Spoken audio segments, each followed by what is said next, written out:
요하샬롬. 오늘 또 이른 아침에 하나님을 예배하는 자리로 나오신 성도님들을 환영하고 축복합니다. 우리 함께 사도신경으로 신앙 고백하시고 예배 자리로 나아가겠습니다.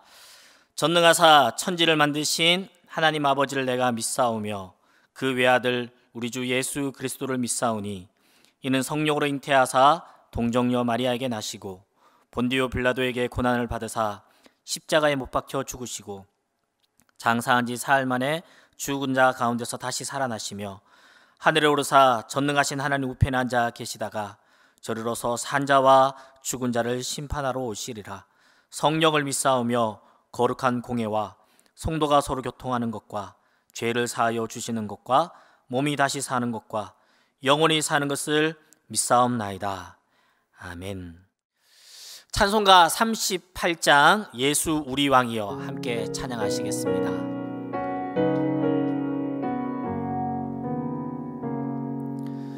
예수 우리 왕이여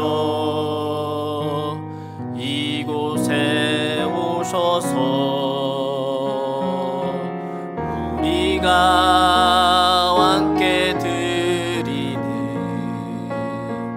영광을 받아 주소서. 우리는 주님의 백성, 주님은 우리 왕이라.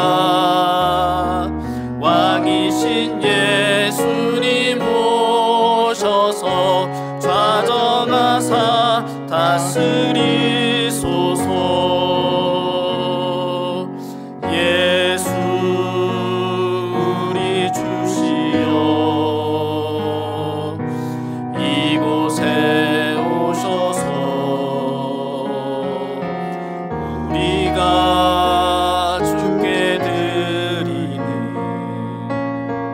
찬양을 받아 주소서.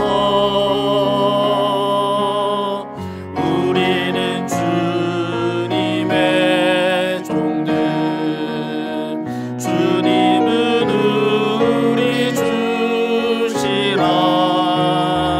주 대신 예수님 오셔서 이 찬양을 받아 주소서.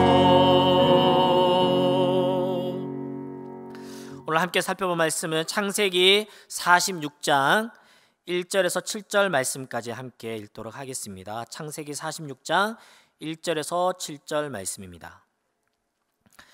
이스라엘이 모든 소유를 이끌고 떠나 브엘셀바에 이르러 그의 아버지 이삭의 하나님께 희생 제사를 드리니 그 밤에 하나님이 이상 중에 이스라엘에게 나타나 이르시되 야곱아 야곱아 하시는지라. 야곱이 이르되 내가 여기 있나이다 하매 하나님이 이르시되 나는 하나님이라. 내 아버지의 하나님이니 애굽으로 내려가기를 두려워하지 말라. 내가 거기서 너로 큰 민족을 이루게 하리라.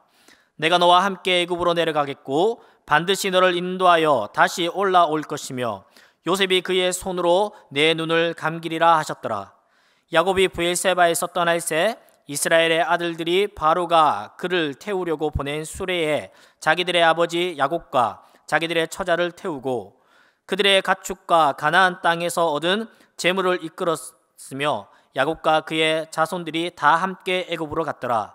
이와 같이 야곱이 그 아들들과 손자들과 딸들과 손녀들 곧 그의 모든 자손을 데리고 애굽으로 갔더라. 아멘.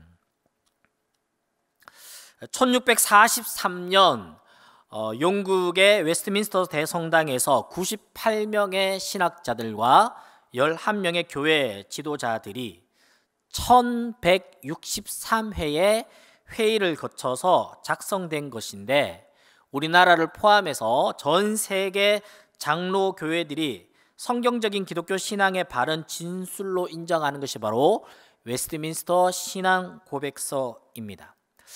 이 웨스트민스터 신앙 고백서를 표준으로 107개의 문답서를 만들었는데 그것이 바로 웨스트민스터 소요리 문답입니다.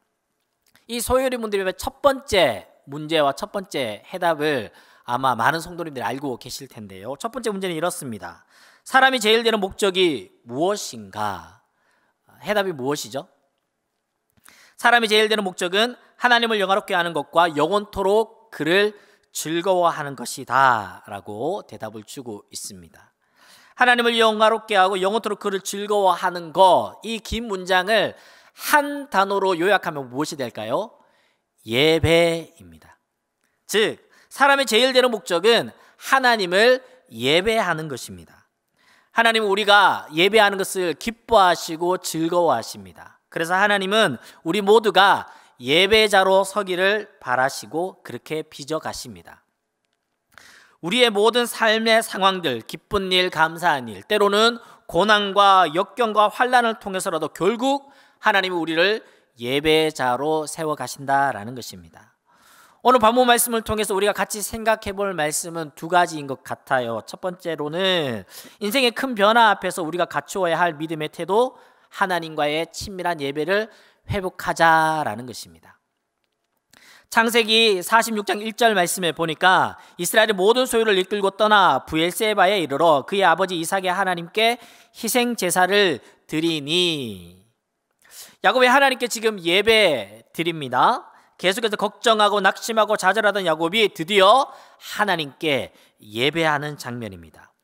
브엘세바라는 표현이 나오는데요, 흔히 우리나라 한반도를 일컬어 백두에서 할라까지 또는 할라에서 백두까지라는 표현처럼 이스라엘의 최남단과 최북단을 일컬어 단에서 브엘세바까지라고 통상적으로 이런 표현을 씁니다. 즉 지금 야곱의 가족들이 애굽으로 넘어가기 직전 가나안의 최남단인 브엘세바에서 마지막으로 하나님께 예배하는 것입니다. 이 브엘세바가 주는 야곱에게 큰 의미가 있는데요, 할아버지 아브라함과 아버지 이삭과 본인 야곱이 살았던 지역이고요, 아브라함이 블레셋 족속의 왕 아비멜렉과 우물의 맹세를 하고 에셀 나무를 심은 곳입니다. 아브라함이 이삭을 모리아산에 번제로 바치기 위해 출발했다가 다시 돌아와 거주한 곳이기도 하고요, 할아버지 아브라함이 죽은 곳이기도 합니다. 아버지 이삭이 블레셋 왕 아비멜렉과 평화의 맹세를 맺은 곳이고요, 이삭이 묵상하다가 하란에서 온 어머니 리브가를 처음 만난 곳입니다.